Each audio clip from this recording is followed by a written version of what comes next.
jatuhnya cecak ketika kita sholat tidak membaki batal sembahyang bila cecak itu dalam keadaan hidup. Adapun bila cecak itu sudah mati, jatuh di atas badan kita dan ternyata kita tidak bisa sempat membuangnya, itu membawaki kepada batal sembahyang. Adapun tai cecak itu walaupun kering tetap membawaki kepada batal sembahyang. Kenapa? Tai cecak merupakan perkara-perkara yang najis. Bismillahirrahmanirrahim. Assalamualaikum warahmatullahi wabarakatuh. Para sahabatku sekalian, di sini kita ada satu pertanyaan yang ditanyakan oleh para sahabat kita yang berkenaan dengan hukum cecak. Apakah hukum cecak ketika masih hidup itu najis? Dan bagaimana dengan taiknya cecak? Apakah itu najis atau bukan? Terima kasih atas pertanyaannya dulu. Kita harus memaklumi bersama bahwasanya Allah Subhanahu wa taala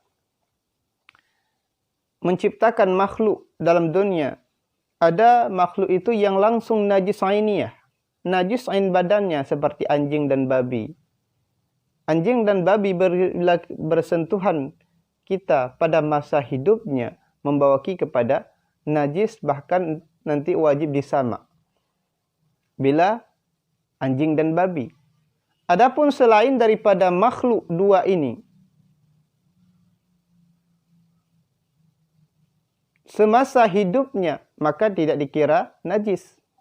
Bersentuhan kita dengan selain daripada dua ininya dalam keadaan hidup, maka di situ tidak dikatakan najis.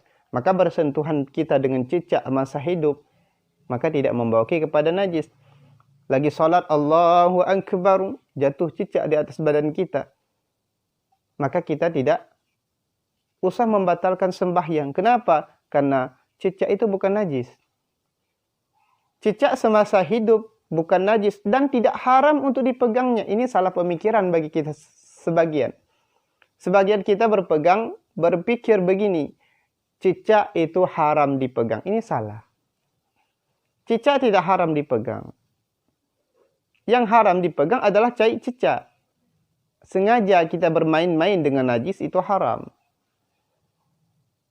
Jatuhnya cecak ketika kita sholat tidak membaki batal sembahyang bila cecak itu dalam keadaan hidup. Adapun bila cecak itu sudah mati, jatuh di atas badan kita dan ternyata kita tidak bisa sempat membuangnya, itu membawaki kepada batal sembahyang.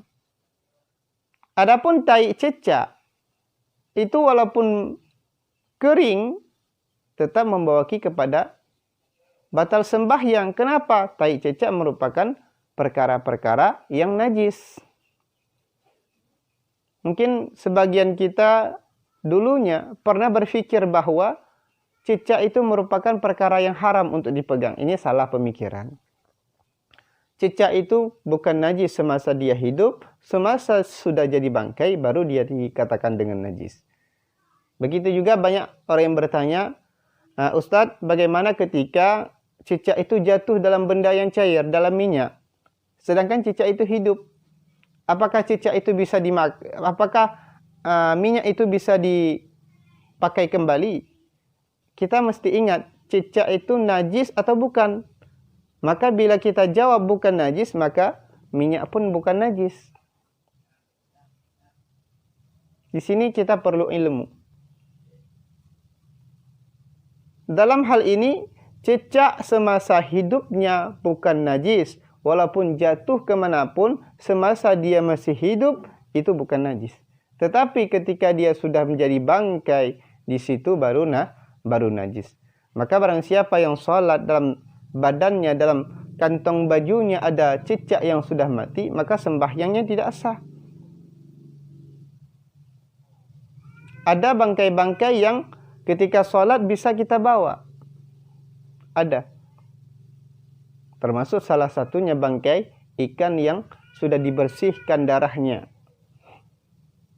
Itu ada hukum-hukum yang mengatakan demikian. Begitu juga dalam air, ada bangkai-bangkai yang jatuh dalam air tidak membawa kepada bernajisnya air. Seperti jatuh lalat, itu kan bangkai. Jatuh lalat dalam air tidak membawa kepada berubahnya air, baik itu air yang sedikit ataupun air banyak, itu tidak berpengaruh terhadap berubahnya air. Maka dalam hal ini kita harus memperhatikan apa-apa saja yang menjadi najis dalam hal binatang dan apa-apa saja yang menjadi najis yang tidak bernajis dalam hal binatang. Di sini kita harus memaklumi sebenar-benarnya agar kita mudah dalam memahami apapun yang telah kita kerjakan. Wallahu a'lam bishawab. Saya ucapkan di mana ada kesilafan dan kekhilafan, saya ucapkan ribuan kemaafan. Wallahu a'lam bishawab. Assalamualaikum warahmatullahi wabarakatuh.